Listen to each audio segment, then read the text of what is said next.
aussi sur effectivement Flaubert, pour rebondir sur tes derniers mots, de cette correspondance vivante et même peut-être vive, en raison peut-être de la grande proximité avec Montaigne.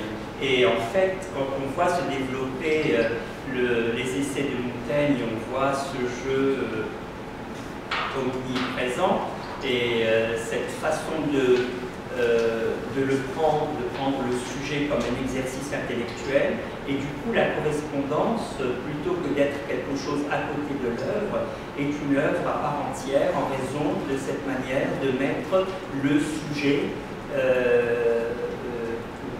comme exercice intellectuel. Et peut-être que j'irai directement à la citation 25 de cette proximité. Je relis Montaigne, je relis du Montaigne. C'est singulier comme je suis plein de ce bonhomme-là. Est-ce une coïncidence ou est-ce que parce que j'en suis bourré, je m'en suis bourré toute une année à 18 ans où je ne lisais que lui. Mais je suis ébahi souvent de trouver l'analyse très déliée de mes moindres sentiments. Nous avons même goût, même opinion, même manière de vivre, même manie. Il y a des gens que j'admire plus que lui, mais il n'y en a pas que j'évoquerai plus volontiers et avec qui je causerai mieux. Et il y a, même si vous voulez quelque chose là, c'est sur le ton léger, mais je vais prendre les choses pas tout à fait dans l'ordre où elles sont présentées. Je continuerai sur Montaigne, parce que je vais parler dans un premier moment sur l'importance de la phrase chez Flaubert. Roland Barthes ayant dit que Flaubert a fait de la phrase l'aventure de sa vie. Et en fait, c'est le premier moment que je voudrais développer avec vous avant de parler de la question de l'atmosphère des mots. Ayant fait de la phrase l'aventure de sa vie, la phrase, les mots sont un peu à prendre au sens fort parce que la phrase le sauve en quelque sorte. Et Montaigne, c'est encore Montaigne que je convoque, c'est la citation 21, il est en train de veiller sa sœur Caroline qui vient de mourir. C'est un moment très douloureux et il dit ceci: je lisais du Montaigne et mes yeux allaient du livre au cadavre. Son mari dormait et râlait, le prêtre ronflait. Et je me disais, en contemplant tout cela, que les formes passaient et que l'idée seule, excusez-moi pour l'accord, restait, l'idée seule restait, et j'avais des tressaillements d'enthousiasme à des coins de phrases de l'écrivain. Il veille sa sœur et il y a Montaigne. Ça, c'est pour insister peut-être sur cette proximité, pour aller dans le sens, Elisabeth, où tu disais correspondance vive et œuvre à part entière.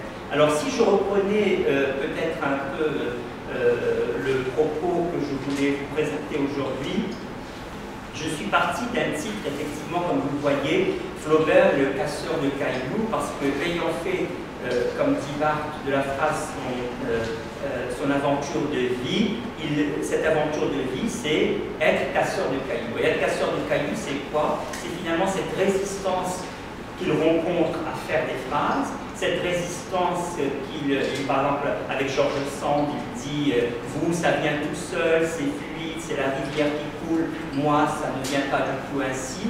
Et trois occurrences que je ne vais pas reprendre, mais que vous avez, c'est les citations 1, 2, 3, où il y a cette mention de casseur de cailloux. À lui, collé, il lui dit casse du caillou comme un ouvrier, la tête baissée, le cœur battant, et toujours à le Royer de Champy, une femme qui était très neurasthénique, très mélancolique.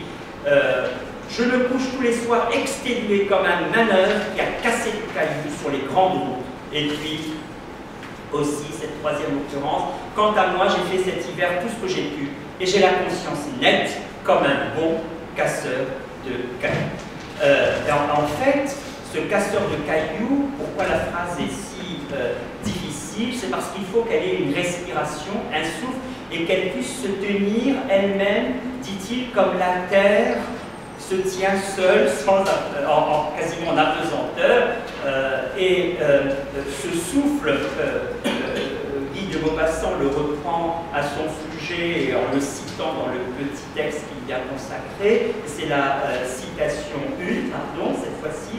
Les autres c'était 2, 3, 4, excusez-moi. Une phrase, alors il cite, c'est en fait Flaubert qui parle. Une phrase est viable quand elle correspond à toutes les nécessités de la respiration. D'ailleurs, il les lisait à haute voix tout le temps, son ami Louis Bouillet. Je sais qu'elle est bonne lorsqu'elle peut être lue tout haut. En revanche, les phrases mal écrites ne résistent pas à cette épreuve. Elles oppressent la poitrine, gênent les battements du cœur et se trouvent ainsi en dehors des conditions de la vie. Alors cette phrase qui tient le livre et qui fait que le livre tient par la force interne du style, cette phrase qui tient en l'air, c'est, dit-il, ça vient quand la forme est éthérée, quand l'idée arrive comme un événement, parce que finalement, l'effet dans un roman devrait avoir la configuration des idées. C'est une citation qui vient un peu plus loin, citation 6. Moi, je soutiens que les idées sont des faits. Il est plus difficile d'intéresser avec, c'est vrai, je le sais, mais alors, c'est la faute du style. Et le style devrait faire que l'idée arrive, en quelque sorte. Et cette idée arrive, alors toujours cette idée du caillou, c'est difficile. Il dit, je ne suis pas comme Molière, je ne suis pas comme Cervantes, je ne suis pas comme Hugo. Ça ne coule pas. Eux ont fait des pyramides. Moi, mon problème, c'est que c'est des blocs par bloc. Donc, c'est des phrases bloc par bloc. Et ce caractère bloc par bloc fait que mon propos n'est jamais d'un seul tenant. Et je voulais prendre une image cinématographique. Vous voyez, c'est comme quand vous avez des plans hétérogènes et c'est vous, en tant que spectateur, qui reconstituez à partir d'un moment les choses. Eh bien, les phrases de Flaubert, c'est un peu ça. Elles ne sont pas, entre guillemets, liées d'une manière apparente et vous devez, comme il dit, elles doivent vous faire rêver, votre imagination doit bifurquer, c'est l'expression qu'il utilise. Et alors j'ai pris comme point d'appui, et je prendrai comme point d'appui durant toute cette conférence, Un cœur simple, le conte qu'il a écrit en 1876, 4 ans avant de mourir, et Un cœur simple, justement, je voyais les phrases comme des blocs qui ne sont pas une pyramide. Alors, ça serait la citation 8. Il y a 2 8, mais c'est le premier 8. Il parle de Félicité, cette servante dans la Normandie de 1820. Elle avait, comme une autre, son histoire d'amour. Premier bloc. Son père, un maçon, on attendrait un développement sur l'histoire d'amour, non. Son père, un maçon, tomba d'un échafaudage. Puis sa mère mourut. Vous vous rendez compte, les blocs? Ses sœurs se dispersèrent. Infirmier la recueillit et l'envoya toute petite à garder les vaches à la campagne. Alors là, c'est véritablement les blocs, et elle réalise pour lui la phrase, cette phrase-là, c'est emblématique de ce qu'il voulait faire. Pas de répétition, pas d'assonance, et parce que les répétitions, c'est l'érodite, c'est les lieux communs, la bêtise va pointer, il faut écarter cela, et pas d'assonance, c'est la facilité, et aussi, puisque le sujet ici c'est la misère, cette femme qui a lu comme une autre l'histoire d'amour, son père tombe, sa mère meurt, ses sœurs se dispersent et elle fut recueillie, etc. Elle buvait à plat ventre l'eau des mares, il dit un peu plus bas dans le texte, pour un rien été battu et fut congédiée pour un vol de 5 sols qu'elle n'avait pas connu. Bon, ça c'est précisément cette félicité. Et il dit, moi je ne suis pas comme Hugo, je ne supporte pas le personnage de Cosette, il ne faut pas étaler la misère. Il faut arriver à étaler la misère, c'est pas supportable. Et donc en fait, ben voilà, toute la misère est dite en une phrase. Et les phrases, alors ça c'est une citation, c'est la 8 bis, mais elle exemplifie ce qu'on vient de lire. Les phrases s'agitent ici comme des feuilles dans une forêt, toutes dissemblables en leur ressemblance. La ressemblance, c'est la misère, et toutes dissemblables, vous voyez, le père, la mère, les sœurs, son histoire d'amour, les feuilles d'un arbre se dispersent. en leur ressemblance et en leur dissemblance. Et un autre passage que j'ai pris, et cette fois-ci c'est pour le dialogue, les phrases dans un dialogue, il dit qu'il faut arriver à faire des dialogues caractéristiques, dire encore par moment typiques, et surtout pas en abuser, parce que dans un roman, une tournure indirecte devrait suffire. Et le passage, alors c'est un passage poignant, c'est un passage où, alors Félicité n'avait pas eu des nouvelles de son neveu pendant 6 mois parce qu'il était parti à la Havane, toujours dans un cœur saint, et Madame Taubin, sa maîtresse, n'avait pas eu des nouvelles de sa fille depuis 4 jours. Mais elle trouvait ça insupportable parce que sa fille, vendait sur soulier, devait absolument lui écrire tous les jours. Et là, ça faisait 4 jours, donc elle a compté, elle disait tout de même, ça fait 4 jours, etc. Et arrive le passage, donc la citation 9, pour se consoler par son exemple, Félicité lui dit: moi, madame, voilà 6 mois que je l'en ai reçu. De qui donc? Mais de mon neveu. Ah, votre neveu. Et voilà la tournure après indirecte. Et haussant les épaules, madame Aubert reprit sa promenade, ce qui voulait dire: je n'y pensais pas. Au surplus, je m'en moque. Un mousse, un gueux, belle affaire. Tandis que ma fille, songez donc. Voilà, le dialogue caractéristique qui est précisément ici fait pour donner toujours cette respiration, ce souffle aux phrases, et qui était toujours convoqué à la lecture à voix haute pour Bouillet, qui, alors citation 10, par moment lui faisait démolir, toujours l'image du caillou, démolir les phrases. Citation 10, je recommence ce que j'ai fait l'autre semaine, 2 ou 3 effets ont été jugés par Bouillet ratés et avec raison. Il faut que je redémolisse presque toutes mes phrases. On redémolisse presque toutes mes phrases, et voilà, ça c'est, vous voyez, c'est vraiment le casseur de cailloux, ce que je cherche à rendre compte ici. Et ce casseur de cailloux cherche en quelque sorte à avoir une aventure stylistique pour la phrase. Une aventure stylistique au sens où, dit-il,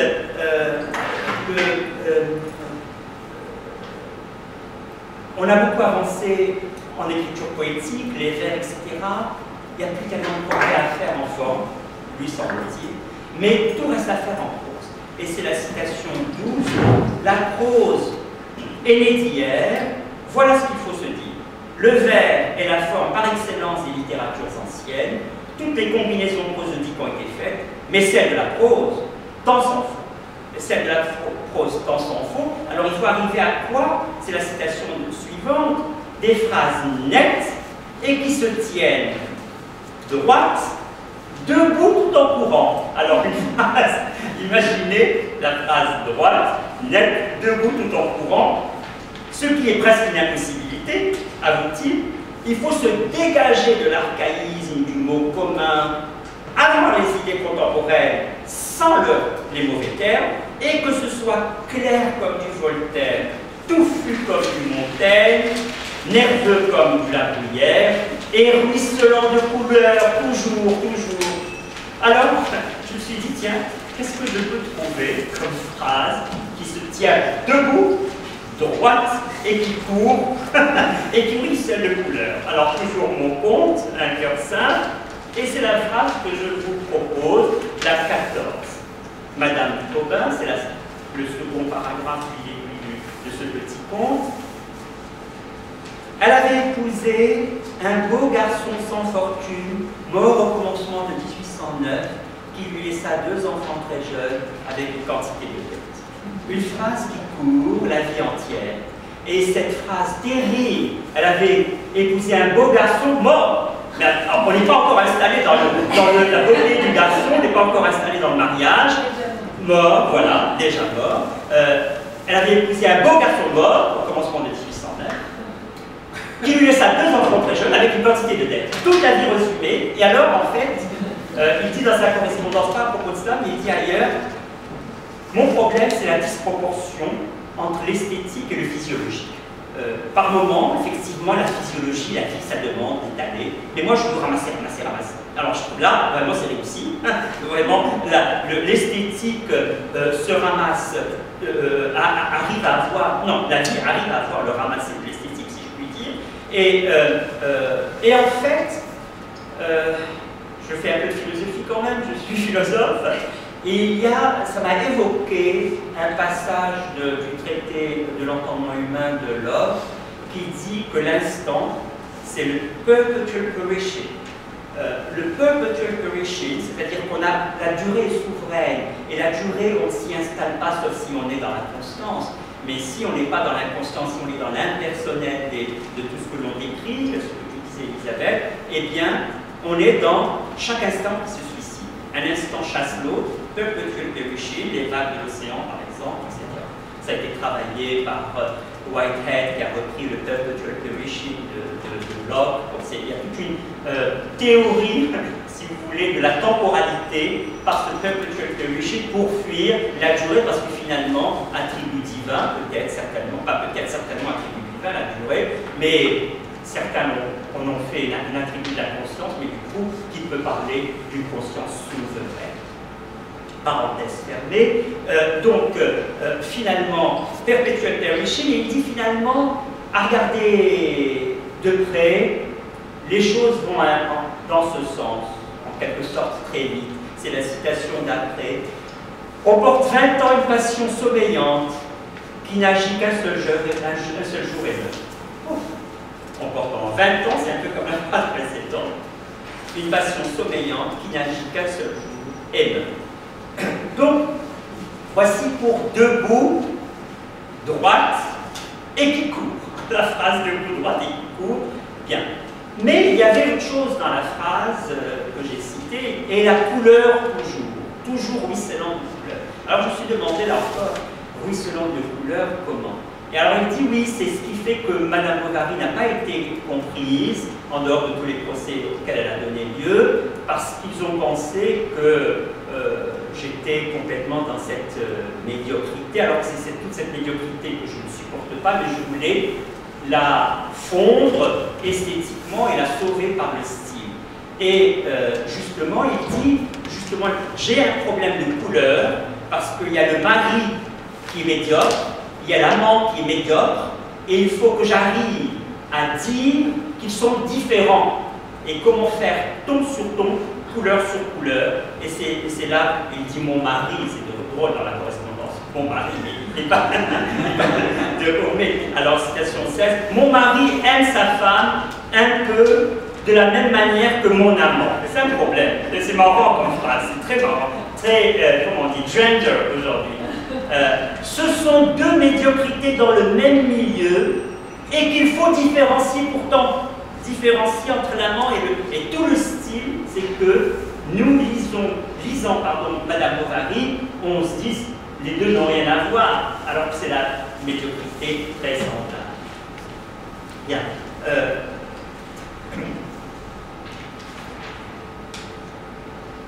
Alors bien sûr, dans cette correspondance, je vais passer à un second moment de mon intervention, je voulais un petit peu vous faire entrer dans cette correspondance à partir du souci de la phrase.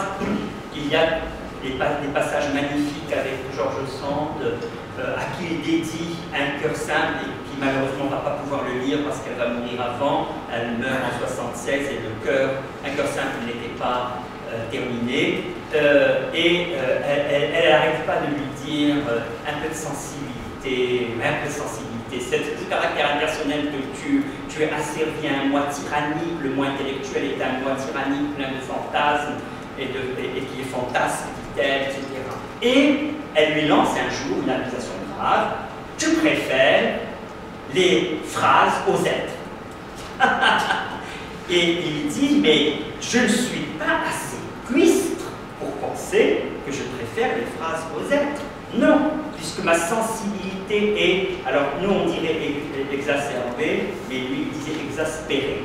Ma sensibilité est exaspérée, donc on ne peut pas me reprocher cela. Et d'ailleurs, ce n'est pas en termes de préférence, la phrase et les êtres, parce que la phrase, je suis un homme plume, mon avenir, je ne le vois que comme des ratures. J'ai mis la citation, elle est un peu... oui, tous ces passages-là sont un petit peu difficiles. Voilà, la citation 20, la citation 19 déjà. Je ne suis pas si cuistre que de préférer des phrases à des êtres. Plus je vais, plus ma sensibilité expliquer ces aspects. Et la citation 20, l'avenir se résume pour moi en une main de papier blanc qu'il faut couvrir de noir. C'est pourquoi, ça c'est moi qui dis ça, l'avenir se présente à lui que comme une série indéfinie de ratures. Il le dit ailleurs, une série indéfinie de ratures. Mon avenir, une série indéfinie de ratures. Donc ce n'est pas une question de préférence, c'est je suis un homme plume, dit-il ailleurs, un homme plume qui considère que le livre est une manière spéciale de vivre et qui peut, comme ce que je dis pour Montaigne, sauver à des moments cruciaux et donner des coins d'enthousiasme, des tressaillements d'enthousiasme à des points de phrase de ce que j'ai lu. Alors ça, c'était mon premier moment, un voyage dans la correspondance avec une incursion dans un cœur simple. Mon second moment, c'est autour de la phrase, ce qu'il appelle l'atmosphère. Et il utilise l'expression, je l'ai mise en italique pour annoncer le second moment, de sous les mots et dans les mots. Sous les mots, l'âme, dit-il, il y a une âme des mots, et dans les mots, la chair. Alors c'est quoi l'âme des mots et la chair des mots? Et pour ce faire, si vous voulez bien, d'abord je vous donne les occurrences de la notion d'atmosphère, et puis je vais l'exemplifier dans le rapport entre un nom propre et une description qui, on dit en général, tient lieu de nom propre. Et on va voir que la description chez lui n'a pas une valeur substitutive, mais une valeur de halo ou d'écho du nom propre, et c'est pourquoi elle est caractérisée, selon moi, comme une atmosphère du nom propre. Alors d'abord, les occurrences pour l'atmosphère des mots, vous les avez en 28. As-tu jamais remarqué, Alice Collet, comme tout ce qui est pouvoir politique, est stupide en fait d'art. Ces excellents gouvernements, rois ou républiques, s'imaginent qu'il n'y a qu'à commander la besogne et qu'on va, qu'on va la leur fournir. Il y a le fait qui a disparu. Ils instituent des prix, des encouragements, des académies, et ils n'oublient qu'une seule chose, sans laquelle rien ne vit, l'atmosphère. Alors là, j'ai mis une phrase de Wittgenstein, l'atmosphère d'un mot est son emploi, où nous nous représentons son emploi comme une atmosphère. L'atmosphère d'un mot est une image de son emploi. Image pour Wittgenstein est à prendre au sens mathématique. Projection d'un ensemble dans un autre. Image, c'est quelque chose qui se projette. Et il ajoute toujours à cette femme, le royer de Champy, qui est très neurasthénique, faites à votre âme, citation 29, une atmosphère intellectuelle qui sera composée par l'émanation de tous les grands esprits. Alors l'émanation de tous les grands esprits, c'est quoi? Il lui fait une prescription médicale. Lisez un classique 1 heure par jour. Chaque jour, 1 heure de classique. Voilà, ça devrait faire son effet d'atmosphère, ce qui est très difficile de nos jours, comme vous le savez, à accomplir. Bien, alors, je disais que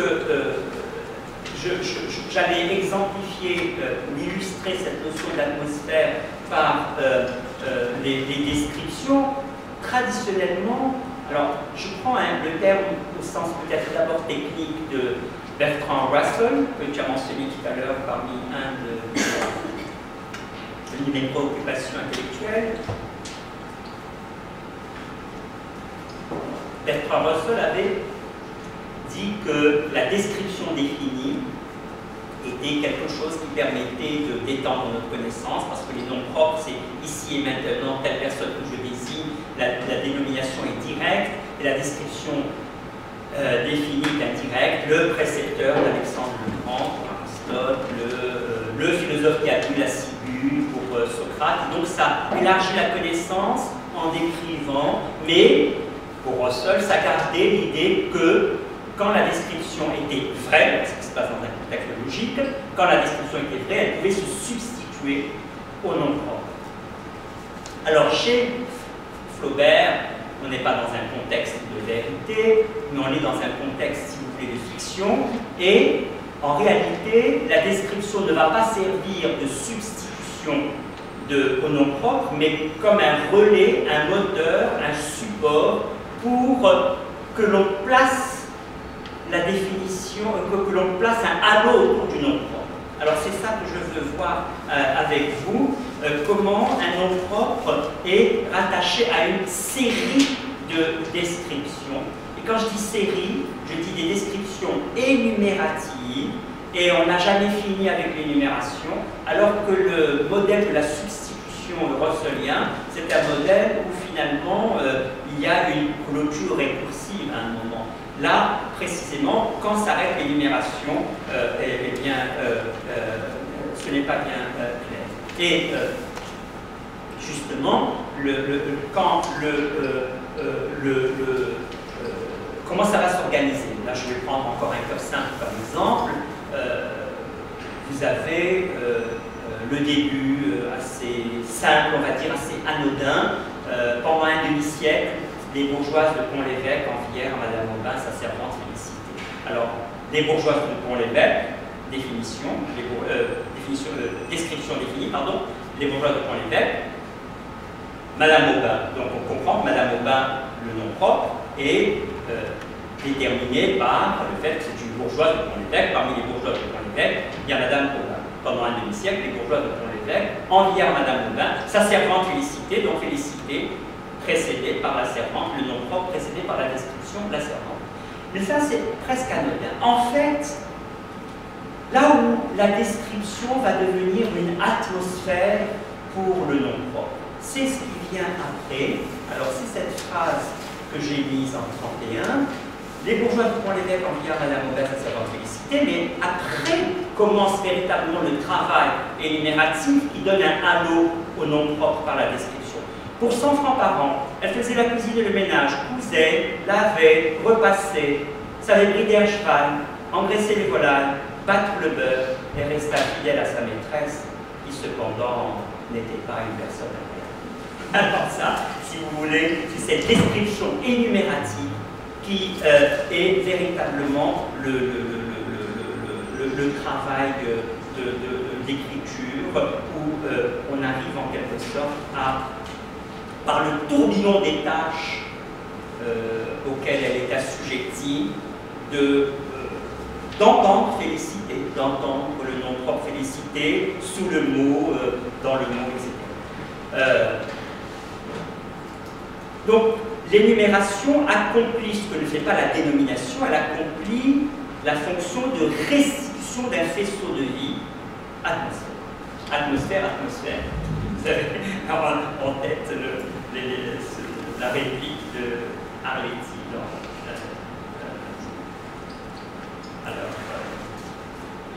Hôtel du Nord. Bien.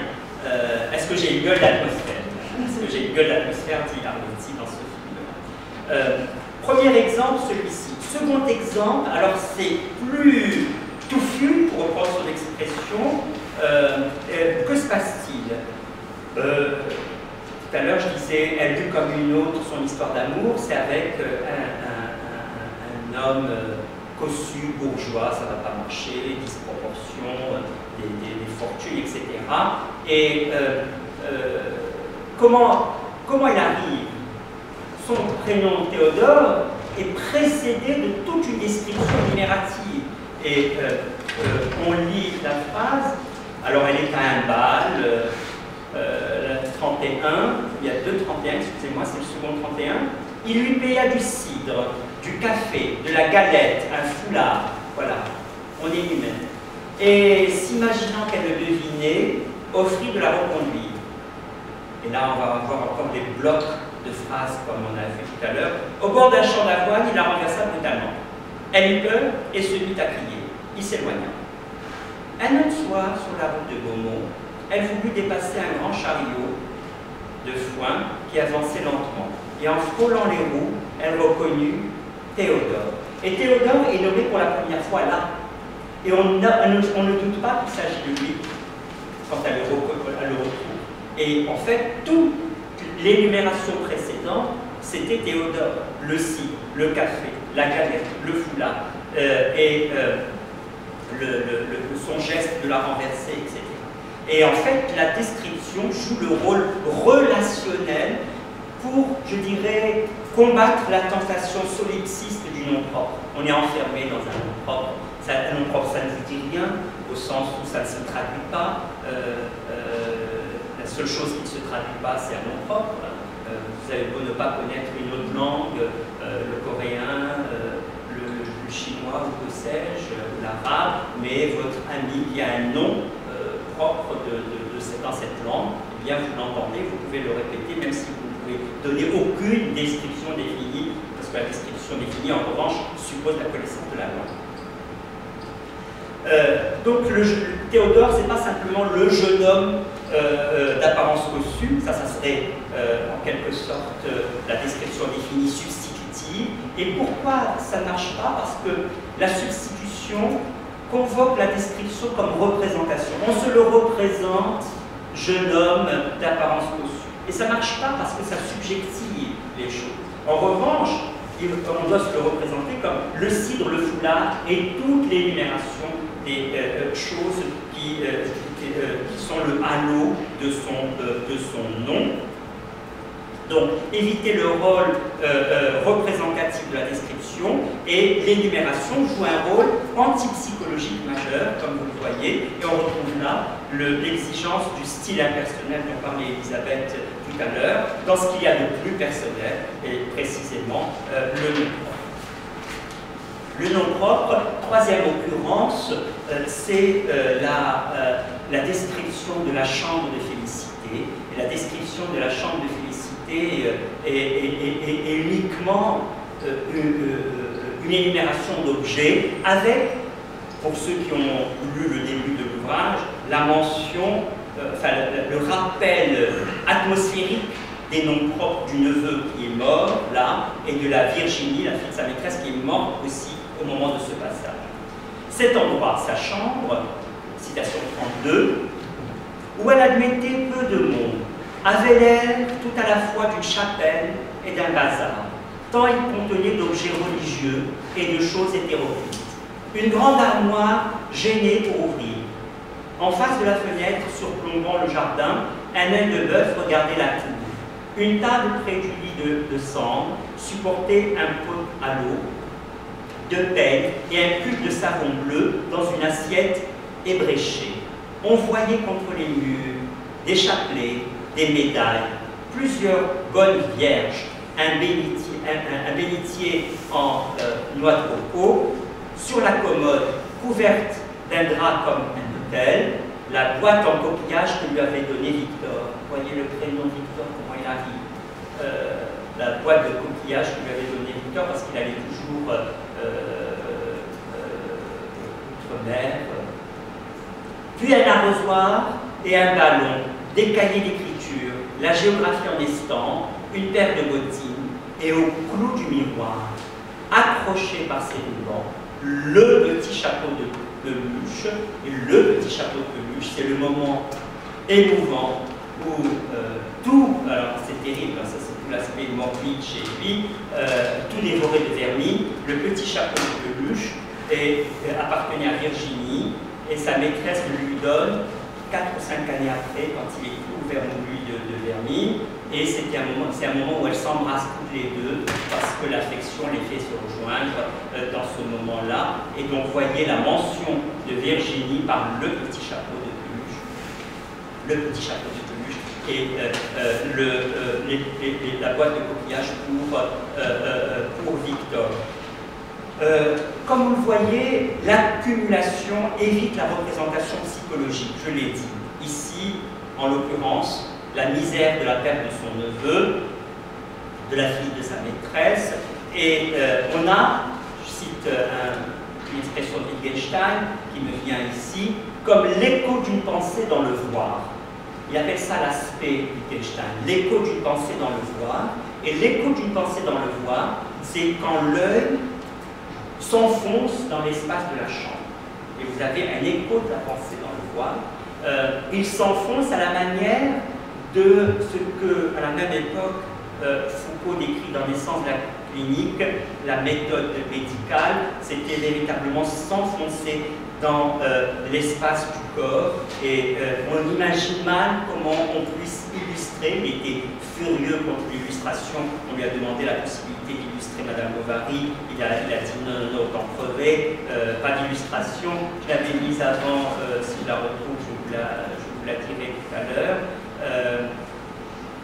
Pourquoi pas d'illustration? Parce que l'illustration bloque la multiplicité d'une imagination bifurquée du lecteur, parce que ça va en quelque sorte écarter le type, la généralité auquel il voulait faire monter ces personnages et la transfiguration à laquelle ils avaient droit contre tout réalisme, parce qu'ils disaient réalisme, naturalisme, impressionnisme, tout ça, c'est pas possible, parce que moi je ne suis pas comme Goncourt qui à chaque fois qu'il peut placer un mot qu'il a entendu dans un livre, il est content. Moi, ce que je veux, c'est pas de répétition, pas d'assonance, et arriver à des types, et les types, c'est précisément quelque chose qui ne peut pas s'illustrer, parce que c'est une figuration au sens fort du terme.